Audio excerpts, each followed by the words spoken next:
বিল্লাল ভাইয়ের লেখা হৃদয় ভাঙা গর্জন অনেক কষ্টের পর আজ বইটা আনতে যাচ্ছি। জানি না কেন, কিন্তু মনে হচ্ছে এই বইটার ভিতরে আমার নিজের গল্পটা লুকানো আছে। বিল্লাল ভাইয়ের লেখা হৃদয় ভাঙা গর্জন নামটাই কেমন একটা অনুভূতির জায়গা। আজ সেই বইটা নিজ হাতে পাবো, সত্যি অনেক তৃপ্তি লাগছে।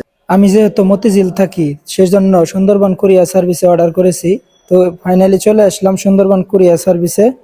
অবশেষে পেয়ে গেলাম বিল্লাল ভাইয়ের লেখা হৃদয় ভাঙা গর্জন বইটি। অনেক কষ্টের পর, অনেক অপেক্ষার পর আজ এটা আমার হাতে। সুন্দরবন কুরিয়ার সার্ভিস দিলকুশা থেকে যখন বইটা হাতে নিলাম, বিশ্বাস করতে পারছিলাম না আমার প্রিয় লেখকের বইটা আমি সত্যি পেয়ে গেছি। বইয়ের ভিতরে কি আছে সেটা বড় কথা নয়, বড় কথা হলো এটা বিল্লাল ভাইয়ের লেখা আর আমি একজন তার সত্যিকারের বন্ধু। এই বই শুধু একটা বই নয়, এটা একটা অনুভূতি, একটা অনুপ্রেরণা। ধন্যবাদ বিল্লাল ভাই, আপনার লেখা আমাদের মতো অনেকের হৃদয় ছুঁয়ে যায়। হৃদয় ভাঙা গর্জন নামটাই যথেষ্ট, অনুভূতি বোঝাতে আর কিছু লাগে না।